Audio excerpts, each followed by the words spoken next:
Phoenix. Phoenix play has really started to show up lately. Yeah, definitely, definitely. Are you going to start incorporating all these plays that you're seeing into your own games then? If I can do a two base all in with Phoenixes, I'll be all for it. I'm Yeah. a two baser and a lot of my PVZs. Yeah, I tune into your streams a lot, and I do see a lot of that.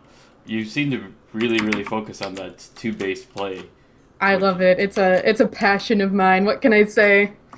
definitely. So, well, let's go ahead and introduce these players. Who from is Imba? It is the pink Zerg player. I wanted to say purple. It is. Is it Dana or Dana? I'm gonna go with Dana. Yeah, the capitalizations suggest that. And here in the bottom right, we have our blue Protoss from ESG. It is Holy Hit.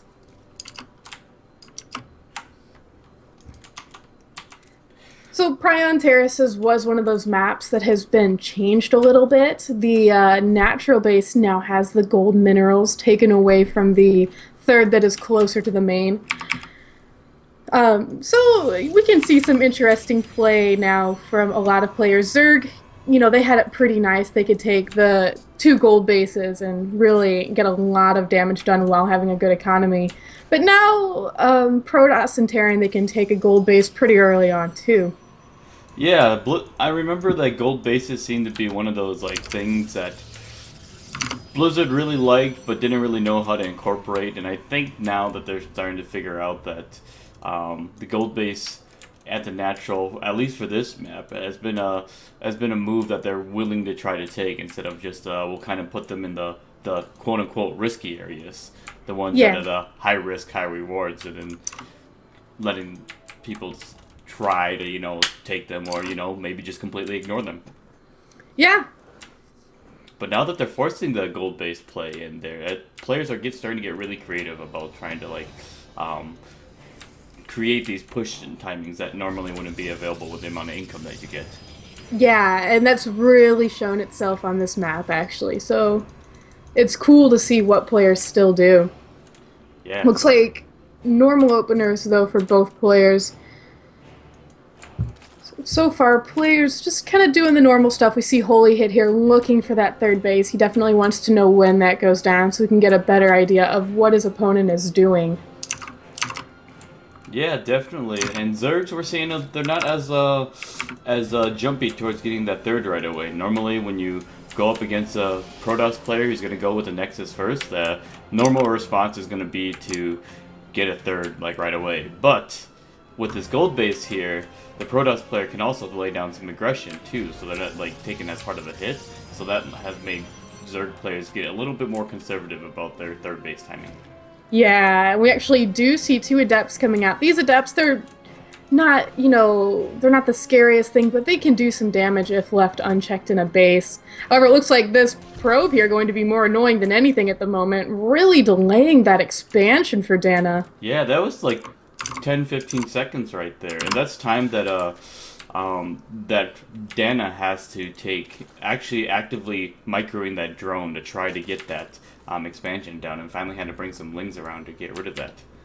So, and that's a time that he could have been putting towards other things, like say scouting, macroing, basically anything but moving a single drone around. Yeah.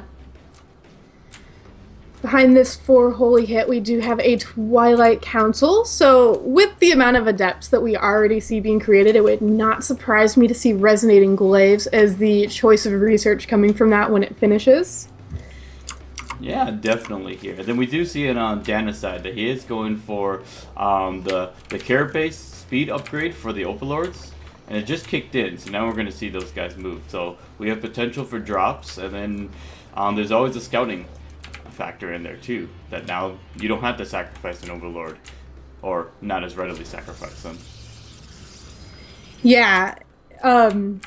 And we do see 4/7 roaches popping up now, and a Stargate here from Double Holy Hit. Stargate. Double Look Stargate. at that. Interesting choice. Yeah, I We wonder have if seen. do you think it's a European playstyle that we're seeing out of Protoss players now with the Stargate? Yeah, and it seems to be pretty popular with adepts. I have seen Phoenix adapt, almost some sort of timing attack with that. And it really does a lot of damage. If it doesn't cripple your opponent, it could very well kill them. So I am curious to see what comes out of those Stargates. I have a feeling it could be Phoenix, but Oracle, double Oracle production is still pretty powerful as well. Yeah, definitely. We do see the Stargates are completing up, and they are going to sit idle for a teeny bit here, as Holy Hit's probably going through his head. What am I going to build? He has the resources for it, but it's just not there yet. But Oh, there we go. Phoenixes are going to come out, and the Adepts are going to start their pressure. Yeah, the Adepts doing some nice shades in the natural. Zergling's waiting for them, but these Adepts have Resonating Glaives now, so the amount of damage that they can do to those Lings is actually pretty good. We've got some Ravagers now morphing in. So Dana, he's getting a pretty decent army to deal with the Adepts, but with the Phoenixes, it could be a little bit tougher. Behind this, Holy Hit has researched Charge. Yeah, And that's a now, really good move for Holy Hit, too. yeah. On top of that, obviously the Zealots can go ahead and start tanking. The charge is definitely a thing. And whoa, we got us around here on these Adepts. So these Ravagers, if they really wanted to, could use the Corrosive Biles, but really content just to do as much damage they can. And a couple of them are going to get out, but they're in trouble, a little bit of trouble right now. Yeah, again, surrounded by these Lings. Really nice around here from Dana. Looks like only one Adept survives, but not around that Spore Crawler. Yeah, but he has to worry though because these Ravagers are pushing in, and we know Ravagers are pretty strong. Corrosive Bile going down and hitting that cannon, taking that out, and Photon Overcharges are going to go down. So a lot of Zerglings taking the shots on these, but Phoenixes are going to come in. They're going to try to pick up some of these and going to start cleaning this up. But another wave of Zerglings is really going to complicate things. Another Overcharge, though, has gone down, and it looks like Holy Hit has held this for now.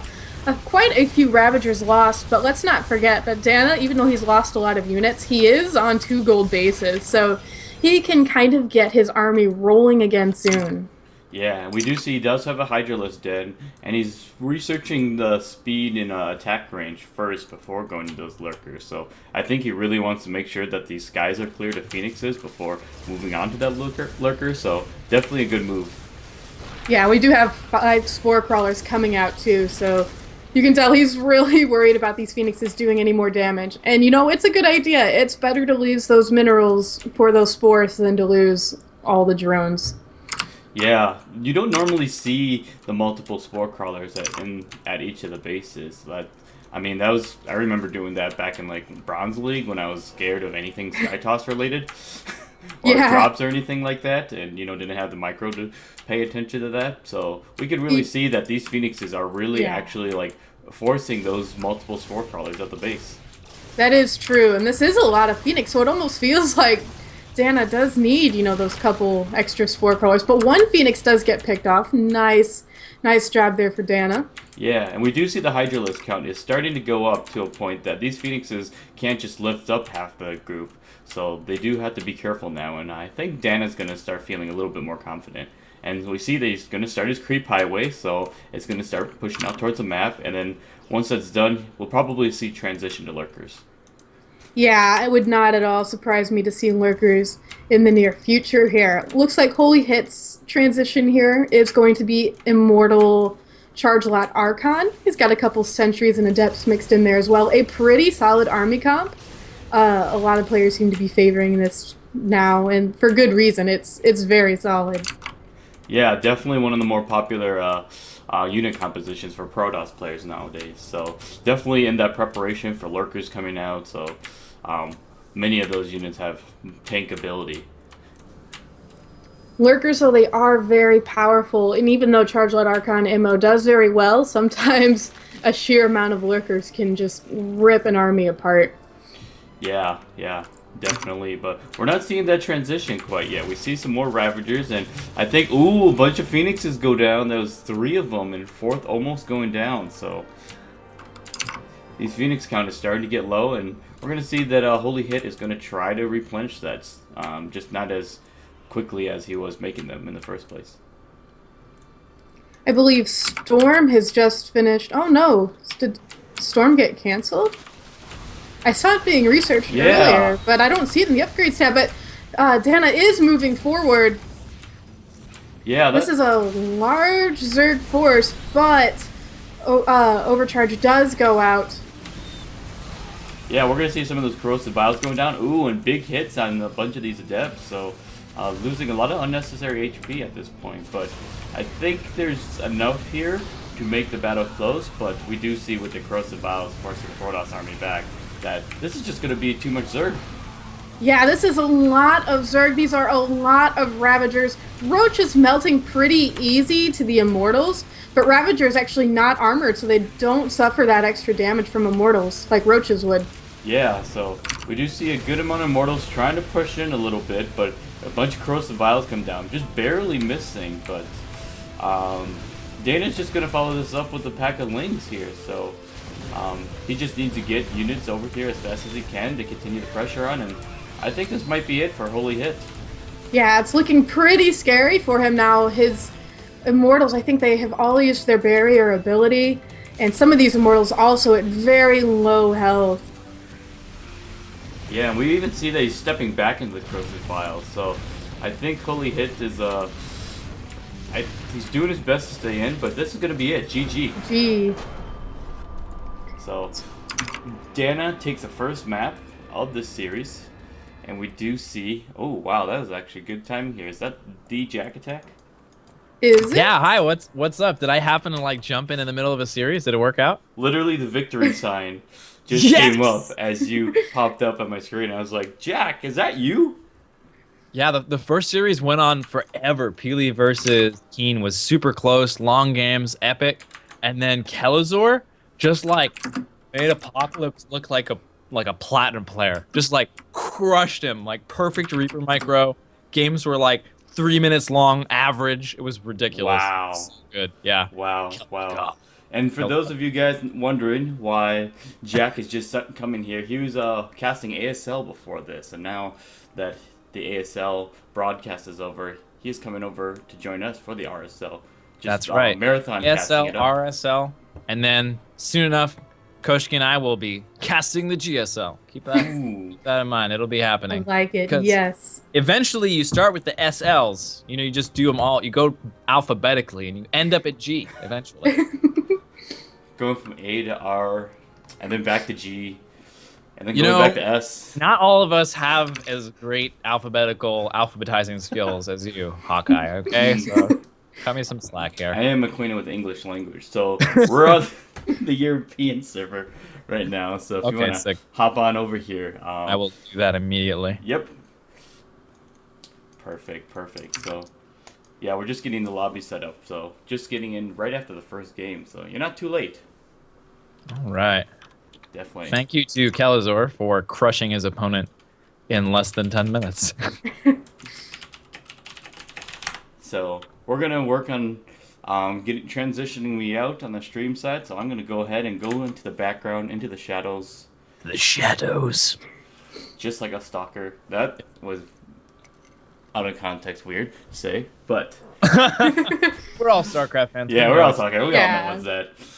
We're not ready. We're not going mainstream yet. We're not going mainstream yet. But No. all right, Tomorrow. all right. I'm out. Peace. Peace. Awesome. So how are you doing, JaKaTaK? Doing well. I'm doing well. I just had like a really fun solo cast. Had an awesome time. 600 viewers as well. Very nice. Rocking it up at the ASL. So a lot of support coming in there, which was pretty cool. And we've got. Is this the beginning of a series here? We are on game 2. Game 2. All right. Dana took game 1. Nice. Radek Dana. So is Radek a team or? You know, I'm not entirely sure.